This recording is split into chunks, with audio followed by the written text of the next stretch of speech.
Depuis le 2 mars 2015, l'école ivoirienne connaît des perturbations. Des syndicats issus du secteur éducation-formation du ministère de l'Éducation nationale et de l'enseignement technique ont lancé un mot d'ordre de grève. Objectif visé, interrompre le bon déroulement des cours jusqu'à la satisfaction de leurs revendications. Le CNESI a décrété une grève le 12 et 13 mars. Et nous avons protesté premièrement contre la non-tenue de la promesse faite par le chef de l'État sur le déblocage des avancements. Promesse avait été faite depuis décembre 2013 de débloquer une catégorie de fonctionnaires. Malheureusement, en janvier, ça n'a pas été fait. Les différentes autorités que nous avons rencontrées ont dit que ce déblocage sera fait fin février. Fin février, rien n'a été fait non plus. Nous sommes pour cette grève parce qu'il y a 16 000 IA qui sont encore en attente d'avoir un poste de IO, de changer de grade. Un mot d'ordre de grève qui n'a pas été sans conséquence. Dans la commune d'Abobo, par exemple, au collège René Caillé, enseignants et élèves étaient en classe le 7 mars. Ils ont été délogés de force par des enseignants grévistes. S'ensuivent des échauffourées qui ont conduit à la mort d'un élève en classe de 4e.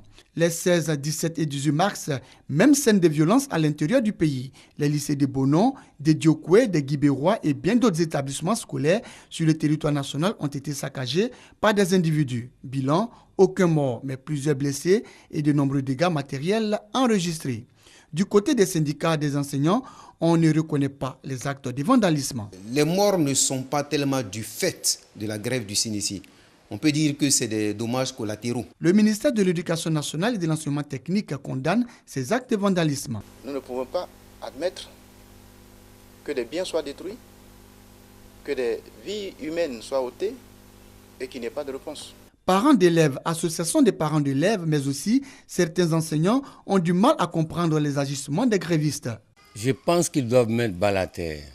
Et surtout que lors des dernières manifestations, il y a eu mort d'élèves, des enfants qui sont décédés. Et si on durcit encore la situation, à quoi nous allons aboutir?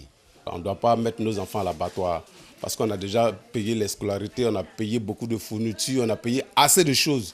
Et puis bon, les enfants sont à la maison avec nous comme ça. Lorsque le ministère de l'Éducation nationale fait son programme, il ne tient pas compte des jours fériés, il ne tient pas compte des jours de mouvement, des grèves.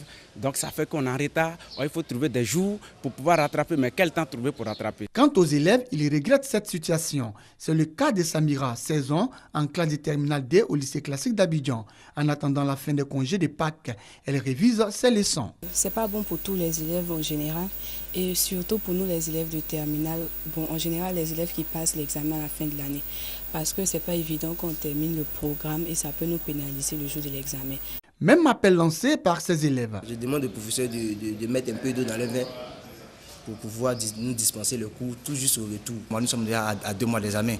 Et s'ils ne viennent pas, c'est vraiment dit ça va nous pénaliser. Comment ramener la quiétude à l'école? Comment mettre fin à la grève?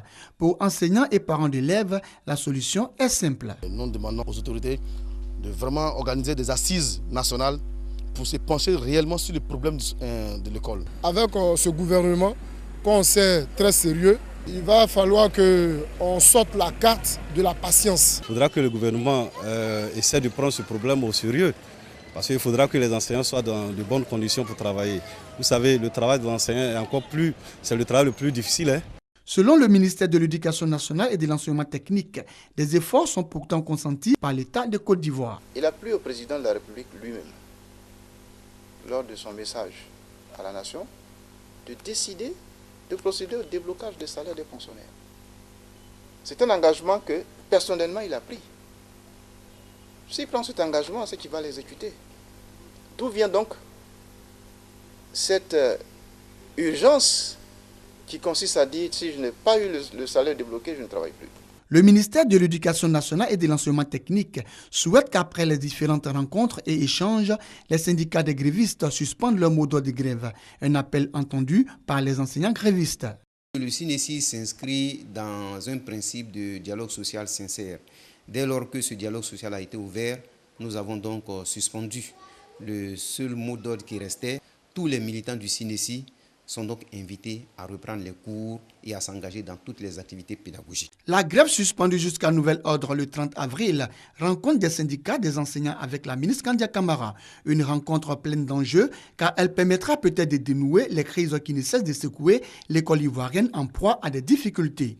Effectif pléthorique, salle de classe insuffisante tout comme le nombre d'enseignants réduit.